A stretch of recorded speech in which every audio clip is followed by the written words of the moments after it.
Tandis que le colonel Issa Yagibou renforce le haut commandement de la gendarmerie, les forces de police se dotent de nouvelles compétences pour les missions de reconquête du territoire. Plus de 2000 élèves de la police nationale et 107 de la police municipale ont été présentés au drapeau ce jeudi 5 mars, marquant la fin de leur formation. Durant 3 mois, ils ont été outillés aux techniques de défense et de combat au centre d'entraînement de l'École nationale de police située à Naringo, Nongbakuda, Romial Patristoy. Une policière attaquée par 4 bandits du quartier. Elle use de techniques de protection acquises à l'école de formation pour se défendre.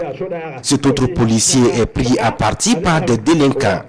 Sa réaction est efficace. Ce sont des démonstrations à l'occasion de la cérémonie solennelle de présentation au drapeau de la 56e promotion de l'École nationale de la police. Ils sont 2001 issus de la police nationale, 107 de la police municipale, à être jugés dignes de porter les attributs de l'école de police après 3 mois de formation physique intense. 90 jours durant, le module 1 intitulé Formation militaire de base a été déroulé suivant un volume de 365 heures de cours. À cette occasion, les élèves ont pu bénéficier des cours essentiellement techniques et pratiques suivis d'évaluation. Il s'agit de développer leurs capacités techniques et opérationnelles et de renforcer leurs aptitudes physiques à travers notamment les cours suivants: école du soldat, hors serré, cérémonial militaire, topographie et combat, transmission, organisation du terrain et camouflage, système d'information géographique, armement.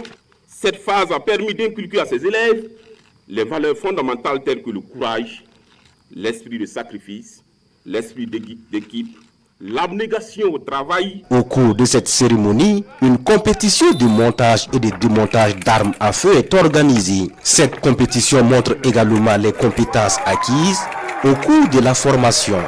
Une formation adaptée surtout à la situation sécuritaire nationale. Nous avons adapté les formations dans toutes les écoles de police, qu'il s'agisse de l'école nationale de police, qu'il s'agisse donc de l'académie.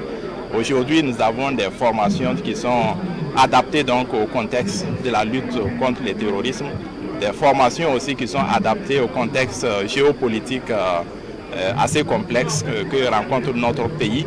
Donc, ce sont des policiers, disons des serviteurs du peuple maintenant, qui sont prêts et engagés et qui font montre d'une grande polyvalence et qui sont à même de prendre en charge tous les défis sécuritaires. Ces élèves policiers nationaux et municipaux ont aussi appris des gestes utiles en secourisme et des techniques en self-défense. Ça nous a permis en tout cas de parcourir la formation militaire de base, ce qui nous a permis de porter les passants. Nous nous sentons prêts en tout cas à relever le défi dans un contexte en tout cas d'insécurité. Ce défilé marque la fin de la cérémonie de présentation au drapeau et du port d'attributs. Une cérémonie qui a connu l'inauguration officielle de l'infirmerie du centre d'entraînement offerte par Seydou Bikenga au profit des pensionnaires du centre et des populations environnantes.